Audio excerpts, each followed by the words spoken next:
What's up, everybody out there? Bryce and Michael here, and what I'm going to try to do today is I'm still touching a few things up.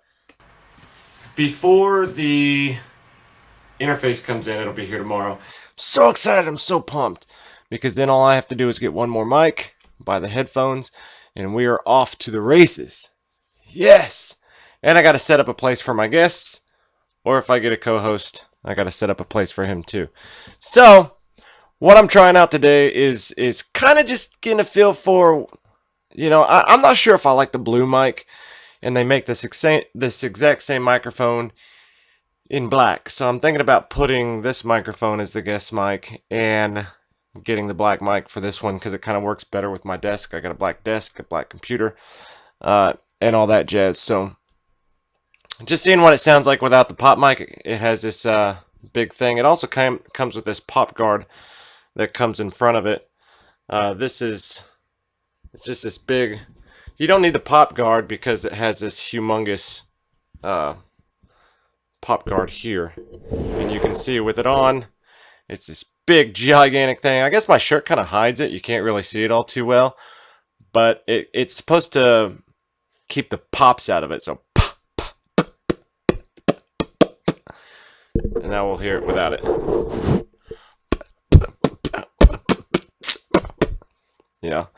So I'm just kind of checking the difference, seeing if there's really any difference, see if I really need it, because this thing is super thick and big. You see that? It's huge. See if you can see the thickness of it there. It's gigantic, and I kind of like the whole look of it without it. Most of the guys that do podcasts and stuff, they don't have this shaped microphone. It's more of a round one, and they have a little pop guard right on the very top. It's just a really tiny one. They have more professional microphones that are like $1,000 microphones, and I don't. So just kind of seeing what I have to my advantage or not. But while it's off, I'm gonna just to clear up from the video that I posted. The video that I posted is just so I could get something online, because I created the YouTube page and I wanted people to have a chance to go over and subscribe. It was completely unscripted.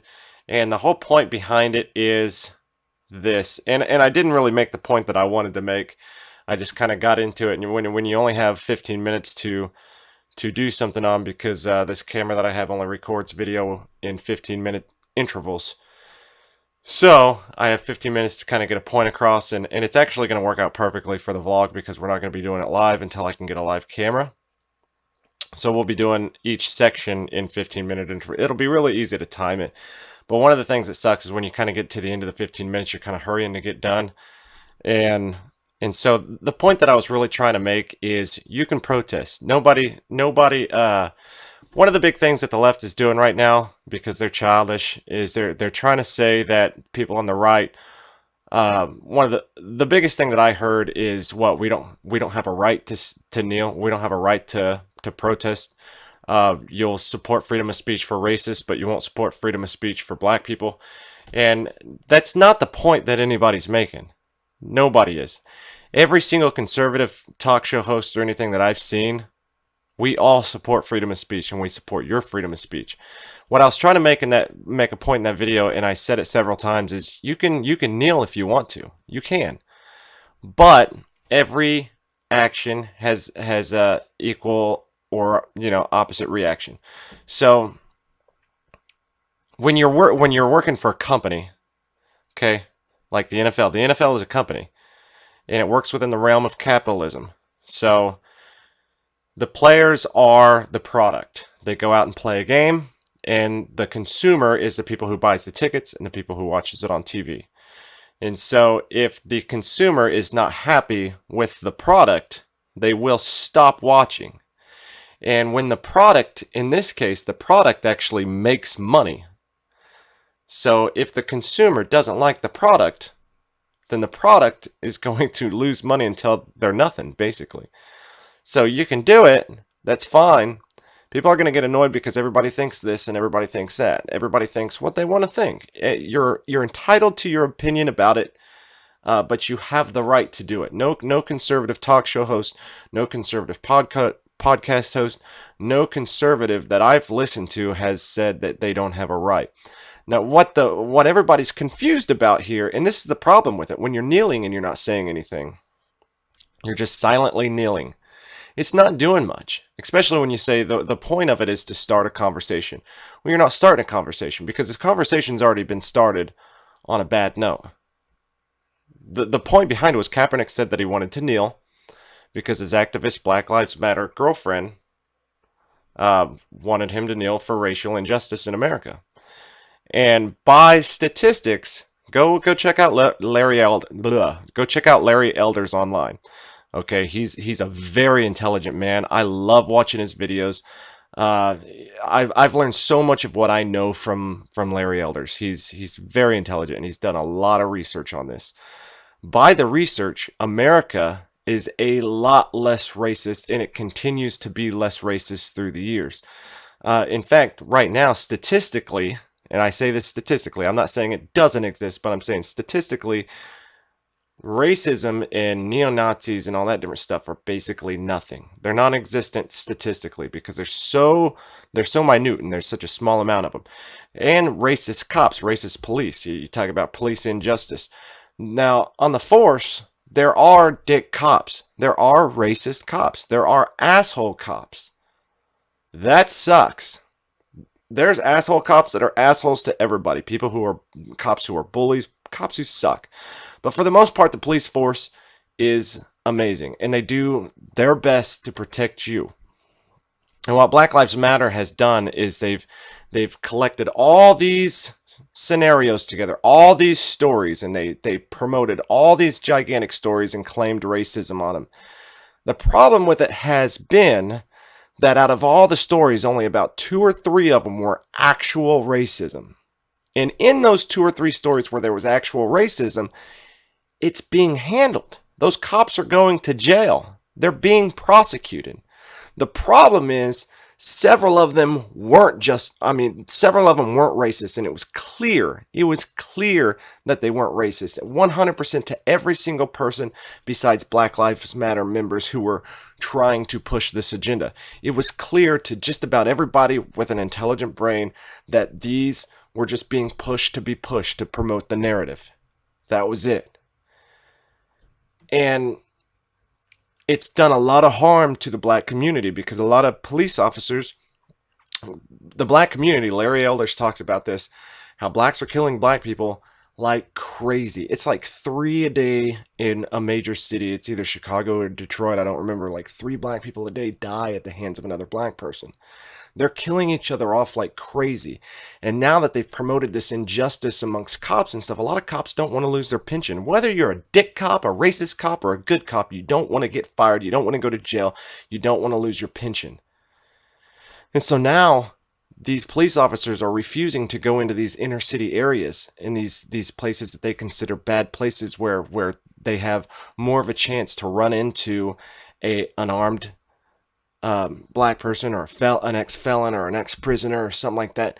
They're not going into these areas anymore because then they take a risk of not only having to defend themselves, but then killing a black person and being put all over the news and having their lives taken away from them. Because there's a few of these. Darren Wilson, he's never going to be able to live a normal life again. He was so politicized. And that situation was terrible. And it was proven that the whole hands up, don't shoot scenario was a farce. If you still believe in the hands up, don't shoot thing, then you are willingly ignorant, because that was a farce. And it's been proven over and over and over and over and over again that whole thing, even though the media went up and put their hands up, even though the Rams went out on the football field with their hands up, that was a complete bold-faced lie as soon as the video came out showing the whole incident. So the whole Ferguson thing was a lie. And so what conservatives right now, we're trying to ask the question, what are you protesting? What are you protesting? Because it seems like you're doing more damage. And the more that conservatives ask, why are you doing this? You take it as you guys are angry and saying that we're not allowed to do this. No, you are allowed to do this. We're all saying you are allowed to do this. This is your right. But tell us, start the conversation. Don't just kneel silently Get on the media, get on a podcast, get on something. There's all sorts of outlets, Facebook, everything, where you can get on and talk about this. But kneeling to the American flag, which the American flag represents America. America has a tumultuous history. It's got a terrible history. The history goes way back to doing this and that. But what America has done throughout the centuries of time is better itself. Every single time that it's done something bad, every time that there's been a shitty period in time, America has tried to better itself and better itself and better itself. And that's been through the American spirit. And that flag represents the American spirit. The flag is something that unites everybody. And so when you kneel during the American flag and the national anthem, the thing that's supposed to unite us as a country trying to be a better country, throughout history it's proven that we have always been trying to be a better people. White people in general, if you're mad at white people as a whole, white people in general have always been trying to be better. The Civil War, thousands of white people died to free the slaves. Before that, the whole Congress was white men. They're the ones who passed the Emancipation Proclamation. It was all white people who did it. When the Civil Rights Movement came, white people marched with black people and protested with black people. And an all-white Congress voted for civil rights for black people because black people weren't allowed in Congress at the time.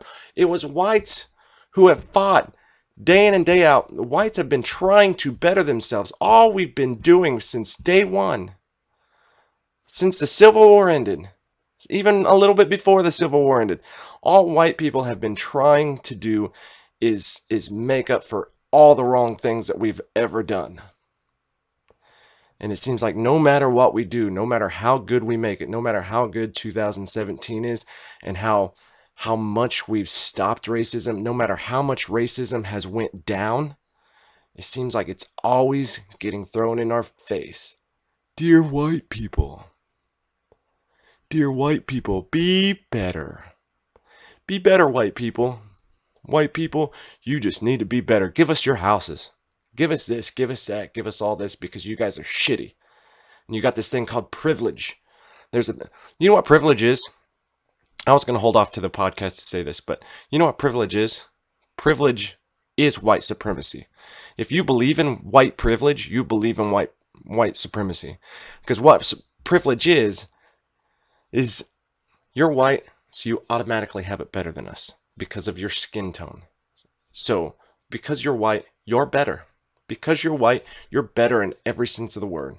And so you can't say anything because you are already better. And only us people who aren't as good as you can say something because you're better than us. And so nothing that you say is true. Nothing that you say is real because you have this privilege about you. I don't have any privilege. I've never had any privilege. And it offends me that people say that I have privilege because I stand next to another black person. I say this person is an American citizen. The reason I talk about black issues, the reason I'll be talking about black issues and Indian issues and Muslim issues and all this different stuff is because they're Americans and I'm American. We're both Americans. We are both equally Americans. And since I am your equal and you are mine, I can equally talk shit to you just like you can equally talk shit to me. When you're doing something that I don't like or I'm doing something that you don't like, we can converse back and forth because we are equals. That's what equality is. It's not you guys have been shitty throughout history, even though you've done all this different stuff to help push forward, raising us up and helping us out. Even though all this different stuff has happened, we want to be better than you. That's what a lot of them, that's what I've seen by a lot of people in the Black Lives Matter movement. They don't want equality. They want to smash white people. They want white people to suffer. That's not equality. That's not getting back at somebody. Just like when the gays got the right to be married, the first thing that they did is they went out and sued people who wouldn't marry them or bakeries who wouldn't bake them a cake. You don't get back at people. That's just childish. Equality is when you can go, okay, yeah, I'm getting married and you can't say anything about it. That's it. That's it. Yeah, I got rights, and you can't do anything about it because now I can vote. Nah, nah, nah, nah, nah, nah, nah, nah, nah, boo, boo. That shit's childish, and that's what Democrats try to get you to do. Love you guys. See you later.